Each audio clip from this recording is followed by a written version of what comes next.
We have some more NHL news from the waiver wire, plus we have several prospects signing new contracts, and we have Connor McDavid in trouble with player safety. Should it have been a fine or a suspension? We'll discuss the situation coming up next.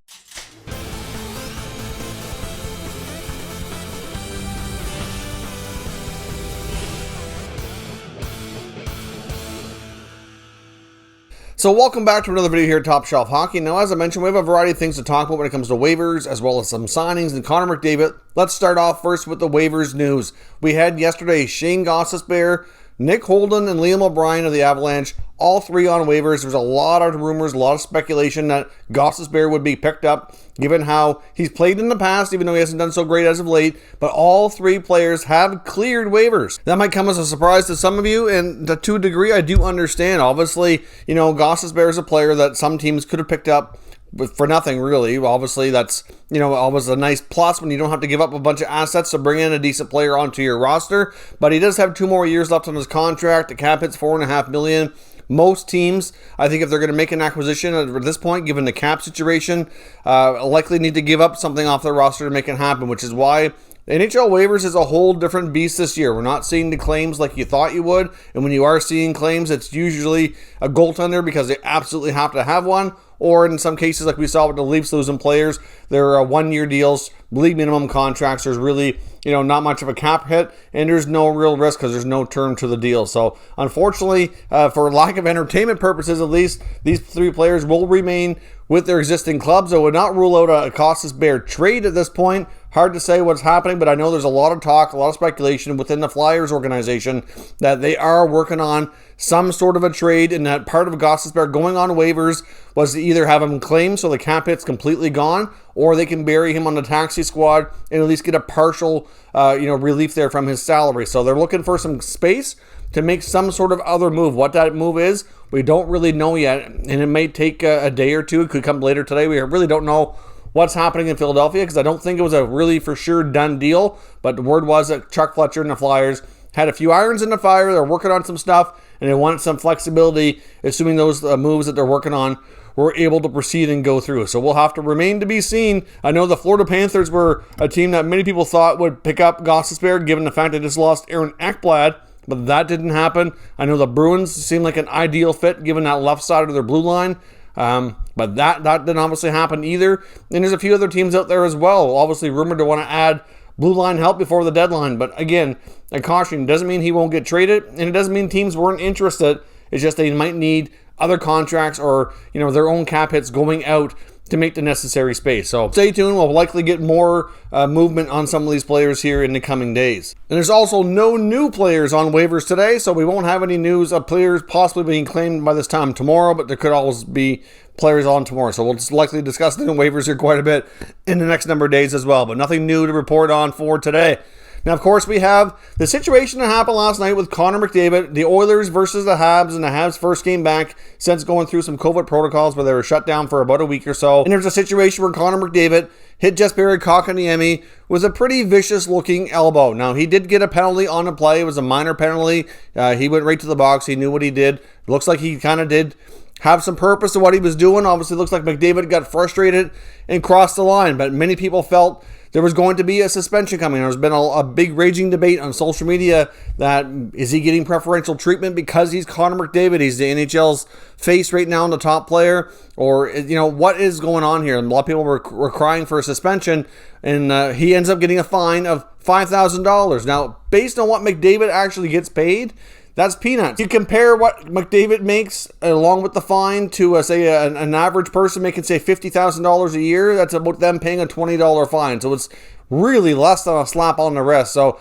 I think we can all agree on something, is that the fines that the NHL has in the CBA need to be raised, because these players are not going to really learn from it, especially the ones making the big money. They're kind of a joke on what they get fined, in my opinion. I'd like to see the amounts that they give up, substantially increased. When they're suspended, they obviously lose a lot more money than they do when they're fined. So it's a drastic difference. I mean, not only to the impact of the team and the players' availability, but to their actual financial pocketbook, which is certainly going to teach them, I think, more, for future. Anyways, that's something I think hopefully most people can agree on, that the fines are a bit of a joke. But in this situation, personally, if you look at the hit from McDavid on Kotkaniemi, Was he wrong to do it? Yes. Was he a little late? Yes, he was. Should he have done it? No, he shouldn't have, because it was certainly not within the rules. But if you take a look at it, in my opinion, it looks like he does come up and get Kotkaniemi more in the shoulder first. I think the subsequent head contact is from his arm. So I don't really think that, based on the NHL's terminology and definitions, that they would label that as a headshot, which is why I think that nothing further was taken. There was no injury on the play. That's always factored in as well. To me, this is fine. I mean, I'm fine with a fine is what I'm saying. I'm not really sure this was suspension worthy, but I don't think there should be any kind of different set of rules for the top stars by any means, but I'm just not sure that it was quite as vicious as some made it out to be. But at the end of the day here, McDavid's been fined $5,000. And we'll move on from there. But I'm sure some will disagree with me. Let me know down in the comments. We can continue that conversation. Now, as far as the signings go, we have several prospects have signed contracts. Top of that list would be Matthew Boldy, 12th overall pick from 2019 for the Minnesota Wild. Comes out of Boston College after a couple of really solid seasons there, and signs his professional contract with the Wild, which will be effective immediately. So he will be joining the Wild shortly. He will be able to play games this year, which is great for him. He's got the standard $925,000, which is pretty common for your high first-round picks. Over the next 2 years, there are performance bonuses included, Schedule A and B bonuses, I believe up to $600,000. So obviously, a good acquisition here for the Wild. He's a really solid winger.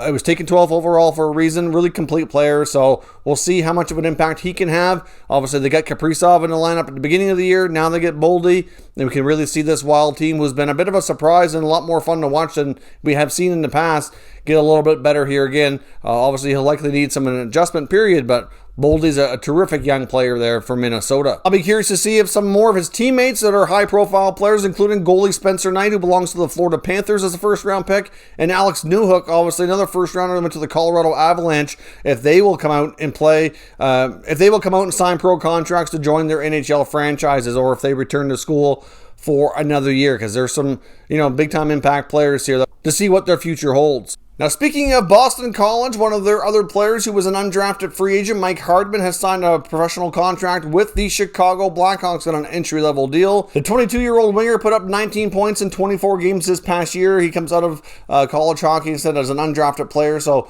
we'll see how he transitions. He'll likely go to the American Hockey League affiliate and need some time to develop, but still another member of Boston College's team moving forward here. The rest of the prospects are a slew of left-shot defensemen, is the pattern we have here today. Calgary Flames have signed 2020 second rounder Yan Kuznetsov, left shot D from the University of Connecticut, Russian-born and playing for UConn for the past couple of years. Big guy, 6'4", 210 pounds. So it'll be an interesting D prospect to get into the Flame system. The Colorado Avalanche have made a signing as well, signing Keaton Middleton, a left shot D who's pretty big guy, 6'5", 234 pounds. Originally drafted back in 2016 by the Toronto Maple Leafs, never signed with the Leafs, however. Went on to play the rest of his junior career and has played the last few years in the AHL on AHL only deal. So he's recently played for the Colorado Eagles, so he's already sort of part of the Avs organization, but now he gets his official NHL two-way entry-level contract. The Vegas Golden Knights have signed a pair of prospects here as well. They've signed their 2019 third-round pick, left-shot defenseman Leighton Ahok, 20 years old, 6'2", 190 pounds as well, so he gets into the organization. And the Golden Knights have also signed 21-year-old undrafted college free agent Zachary Hayes, also a left shot D. As I mentioned, that seems to be the pattern here today.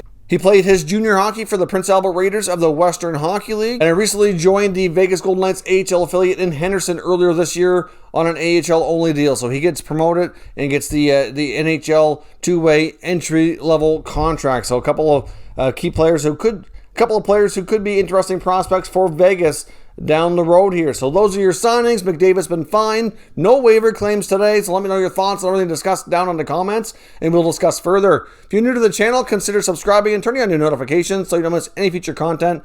And give this video a thumbs up if you enjoyed it. I'd appreciate it if you did. As always, thank you for watching, and I'll catch you next time.